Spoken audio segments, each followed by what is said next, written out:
महाराष्ट्र के उप मुख्यमंत्री अजीत पवार, उनका निधन हो गया। प्लेन क्रैश हुआ आज सुबह और अब इस प्लेन क्रैश को लेकर के कुछ जानकारियां सामने आ रही है।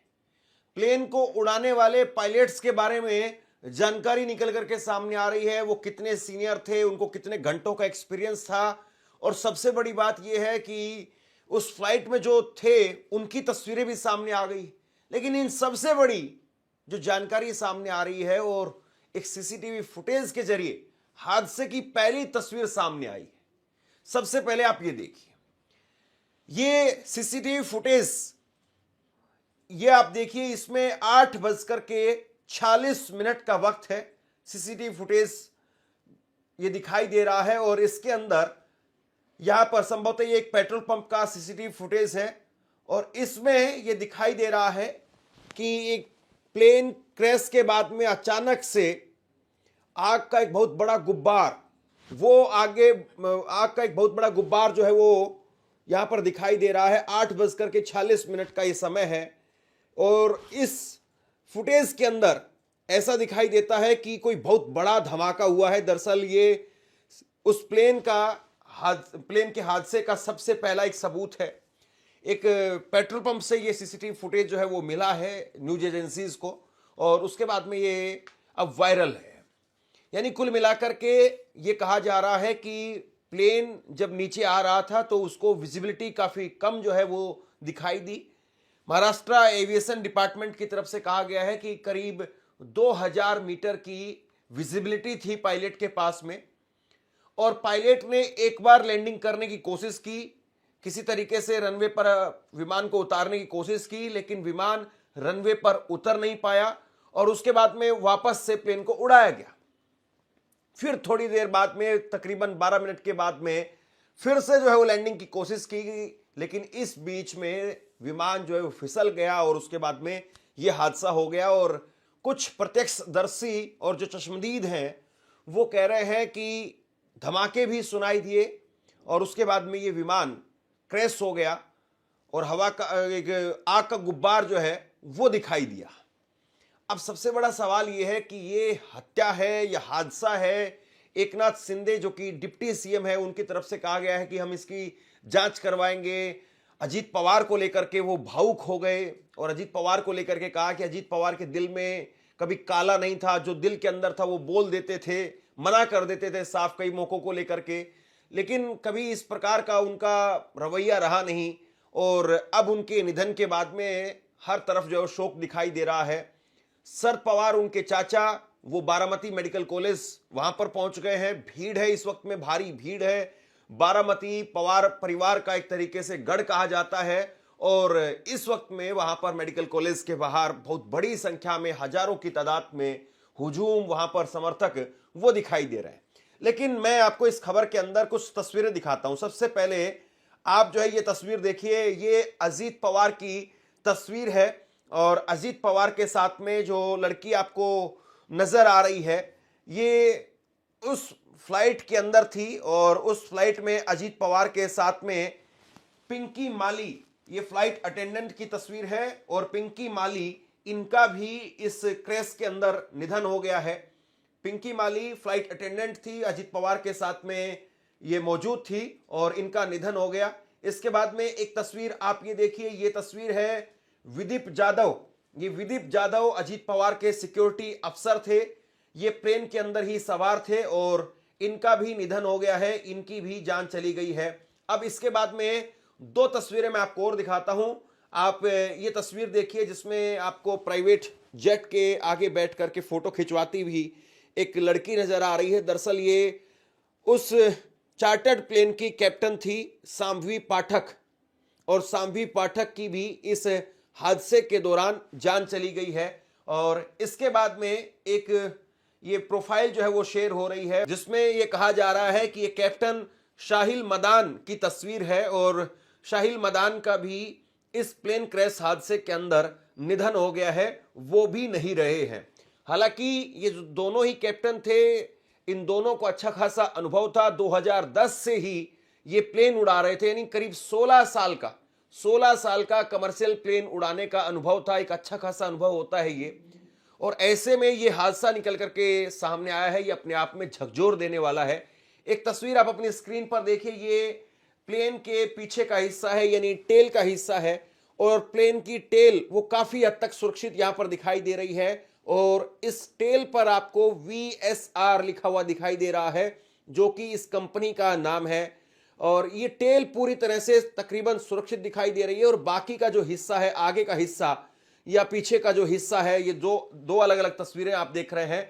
यहां पर ये हिस्सा आप देखिए पूरी तरह से खत्म हो गया है, आगे का हिस्सा तो बिल्कुल जल करके एक तरीके से राख हो गया है, और पीछे का जो हिस्सा है वो इसमें सिर्फ सुरक्षित बचा है। 5 लोग इस प्लेन के अंदर सवार थे, और पांचों के पांचों लोग इस प्लेन हादसे के अंदर मारे गए हैं। सुप्रिया सुले, उन्होंने लिखा है कि पूरी तरह से ये तबाही हो गई है। उन्होंने एक ही जो है वो शब्द में इस पूरे घटनाक्रम को बयां करने की कोशिश की है, और तबाही इस प्लेन हादसे को जो है बताया है। इसके बाद में तस्वीर आप देखिए, ये उस प्लेन के इंजन की तस्वीर है, और ये प्लेन का इंजन है।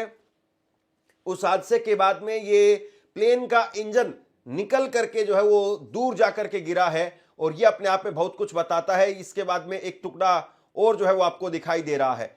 तो ये प्लेन हादसे के बाद में अलग अलग तस्वीरें निकल करके सामने आ रही हैं, लेकिन यहां पर चौंकाने वाली बात यह है कि दोनों पायलट्स में से किसी ने भी इमरजेंसी सिग्नल नहीं दिया। यह बेहद चौंकाने वाली बात है कि जब आप एक बार रनवे पर उतरने की कोशिश कर चुके थे, आप सेफली लैंडिंग नहीं कर पा रहे थे, फिर उसके बाद में दूसरी बार आपने कोशिश की और इस कोशिश के अंदर प्लेन आपका क्रैश हो गया, लेकिन इमरजेंसी सिग्नल नहीं भेजा गया। और दूसरी बड़ी बात यह है कि मेडे कॉल जो एक पायलट की तरफ से भेजी जाती है जब उसको लगता है कि नहीं अब पूरी तरह से प्लेन क्रैश होने वाला है, उस स्थिति के अंदर मेडे कॉल वो भी नहीं भेजी गई।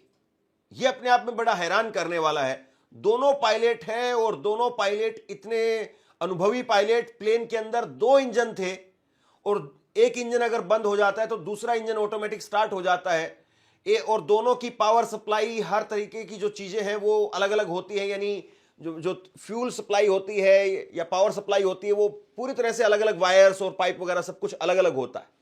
फिर यहां पर ये अचानक से प्लेन क्रैश कैसे हुआ?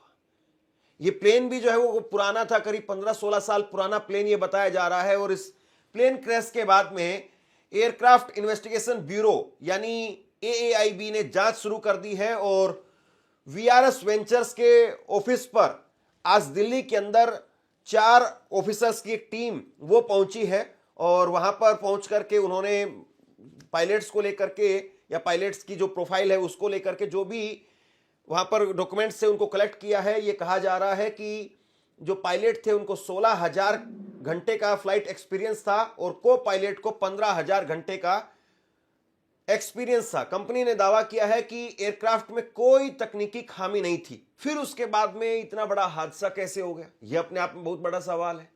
और जो चश्मदीद वहां पर थे, क्योंकि जाहिर सी बात है कोई भी बड़ा नेता जब आता है तो एयरपोर्ट पर उसके स्वागत के लिए, उनसे मिलने के लिए बहुत सारे नेता पहुंच जाते हैं, बहुत सारे कार्यकर्ता वो पहुंच जाते हैं, और वहां पर पहुंच करके सेल्फी खिंचवाना या कोई पर्सनल काम है या कोई पर्सनल कोई किसी प्रकार का कोई लेटर हैंडओवर करना है, तो ये सारे काम एयरपोर्ट पर खूब होते हैं।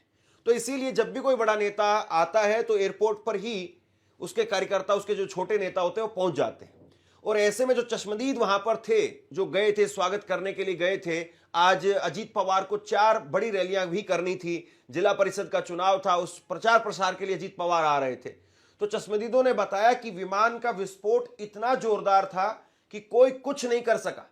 रेस्क्यू टीम आई, और रेस्क्यू टीम ने पानी डाल करके आग पर काबू पाने की कोशिश की। पुलिस भी आई और उन्होंने हमसे भी पानी लाने को कहा, हम बाल्टियों में पानी लाए, ये चश्मदीदों का कहना है।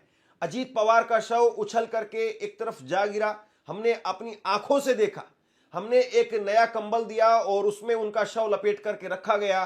करीब आधे घंटे तक आग सुलगती रही। चश्मे और घड़ी से हमने पहचाना कि ये अजीत दादा ही हैं। अब जाहिर सी बात है, जिस तरीके से ये प्लेन क्रैश होता है और प्लेन क्रैश के बाद में जो शव वहां पर मिलते हैं तो उनकी पहचान भी नहीं हो पाती है। कई बार तो जल करके इतने राख हो जाते हैं कि शव केवल टुकड़ों में ही कुछ मिल पाता है। और अब जो है वो कह रहे हैं कि हमने बाल्टियां ले करके पानी से आग बुझाने की कोशिश की, रेस्क्यू टीम ने भी कोशिश की, लेकिन धमाका बहुत जोरदार था। ये अपने आप में बहुत सारी बातें जो चश्मदीदों की तरफ से कही गई हैं वो हैरान करने वाली बात है कि वहां पर फायर ब्रिगेड की गाड़ी क्यों नहीं थी, बाल्टियों से पानी क्यों लाना पड़ा। ये अपने आप में बड़ी हैरान करने वाली बात है। दूसरी तरफ अजीत पवार के जो पीएसओ हैं उनके घर पर भी टीम पहुंची है। बारामती के अंदर अजीत पवार के पीएसओ के घर के विजुअल्स सामने आए हैं। उनका परिवार बारामती के अंदर रहता है। क्या ये हादसा था या फिर ये वाकई इसके पीछे कोई साजिश है, इसकी भी जांच होगी। हालांकि अभी जो पीएसओ थे या फिर जो फ्लाइट अटेंडेंट थी या को पायलट या पायलट थे, उनके परिजनों से भी पूछताछ होगी। उनके कॉल रिकॉर्ड्स वो भी निकाले जाएंगे कि वो किससे बात कर रहे थे या 1-2 दिन पहले उनकी क्या एक्टिविटी थी, या जो फ्लाइट रडार सिस्टम होता है उसके जरिए या फ्लाइट डाटा जो सिस्टम है उसके जरिए चीजों को खंगालने की कोशिश की जाएगी कि कहां पर ये चूक हुई है, क्या इसमें कोई साजिश है या फिर वाकई जो है ये हादसा था। महाराष्ट्र के अंदर 3 दिन का राजकीय शोक घोषित कर दिया गया है और मंत्रालय में भी तिरंगा आधा झुका रहा। और वहीं जिस कंपनी का वो विमान था VSR वेंचर्स, उसकी तरफ से जो है वो बयान सामने आया है और उन्होंने कहा है कि पायलट रनवे नहीं देख पाया। अजीत पवार जिस कंपनी के प्लेन में हादसे का शिकार हुए, उस VSR वेंचर्स ने एक बयान जारी किया है जिसमें कहा है कि पायलट रनवे नहीं देख पाया। उसे करीब 16,000 घंटे का फ्लाइंग अनुभव था। को पायलट को करीब 15,000 घंटे का अनुभव था। विमान में कोई तकनीकी खराबी नहीं थी। एयरलाइन के पास में अभी 7 और विमान हैं। हम उन्हें ग्राउंड नहीं करने जा रहे हैं। DGCA हमारे विमानों की जांच कर रहा है। तो यानी कंपनी की तरफ से एक तरीके से कहा जा रहा है कि नहीं, इसमें कोई तकनीकी खामी नहीं है, इसमें पायलट के पास में कहीं से कोई जो है वो उनको गड़बड़ी महसूस नहीं हुई, वो केवल विजिबिलिटी नहीं थी वहां पर। ये जो है वो कहा जा रहा है कि मौसम की वजह से जो है ये हादसा हुआ है। एक तरीके से कंपनी ने इस बात को कहा है। 7 और विमान है उनके पास में और वो कह रहे हैं कि हम किसी को भी खड़ा नहीं करने जा रहे हैं और हमारे जो विमान है, बाकी के जो विमान है उनको भी DGCA के अधिकारी वो चेक कर रहे हैं और उसके बाद में उनका भी हम ऑपरेशन करेंगे, यानी आवाजाही उनकी जारी रहेगी, वो ऑपरेशनल रहेंगे। महाराष्ट्र के मुख्यमंत्री फडणवीस ने कहा है कि मैंने सुप्रिया सुले और पार्थ पवार से यानी उनके बेटे से बात की है और एक बार जब हम बारामती पहुंच जाएंगे तो हम परिवार के सदस्यों से बात करेंगे और फिर हम उनके अंतिम संस्कार के बारे में कुछ फैसला ले पाएंगे। अब ये कहा जा रहा है कि उनका अंतिम संस्कार बारामती के अंदर ही होगा और शरद पवार वहां पर पहुंच चुके हैं। बारामती वो पवार परिवार का गढ़ रहा है, तो बहुत हद तक संभव है कि बारामती के अंदर ही अंतिम संस्कार जो है वो किया जाए। और यह भी कहा जा रहा है कि देवेंद्र फडणवीस वहां पर पहुंच रहे हैं और हो सकता है कि अंतिम संस्कार के अंदर प्रधानमंत्री नरेंद्र मोदी या फिर राहुल गांधी वो भी पहुंचे। हालांकि प्रियंका गांधी की तरफ से कहा गया कि मैंने बात की है, सुप्रिया सुले से बात की है और दूसरी तरफ अजीत पवार की पत्नी सुनित्रा पवार, उनसे फोन पर बात की है। यानी एक तरीके से हर कोई इस घटना को लेकर के हिला हुआ है और लगातार जानकारियां इस वक्त में मांगी जा रही हैं, जानकारियां इस वक्त में टटोल रहे हैं लोग, आखिरकार क्यों किस तरीके से जो ये हादसा हो गया। एक जो बड़ी जानकारी निकल करके सामने आ रही है वो ये है कि इस कंपनी का एक विमान पहले भी हादसे का शिकार हो चुका है और जहां पर बारामती के एयरपोर्ट पर यह हादसा हुआ है वहां पर 2 साल पहले भी एक हादसा हो चुका है।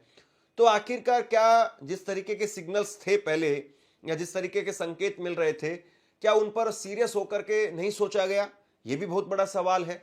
अजीत पवार बहुत बड़े नेता थे महाराष्ट्र के और पवार की जो लेगेसी है वो एक तरीके से उनके पास में चली गई थी। शरद पवार की लेगेसी, पवार पार्टी के जितने भी सीनियर नेता थे, कद्दावर नेता थे, वो उनके पास में चले गए थे। तो ऐसे में क्या कोई राजनीतिक तौर पर इसमें साजिश है या हादसा है, इस बारे में जो है वो जांच फिलहाल चल रही है। और इसमें सबसे बड़ा सवाल यही है कि अजीत पवार का प्लेन क्रैश आखिरकार कैसे हुआ। आप क्या सोचते हैं नीचे कमेंट बॉक्स में लिख करके जरूर बताइए और जैसे ही कोई बड़ी अपडेट निकल करके सामने आएगी तुरंत आप तक पहुंचाने का काम करूंगा। धन्यवाद।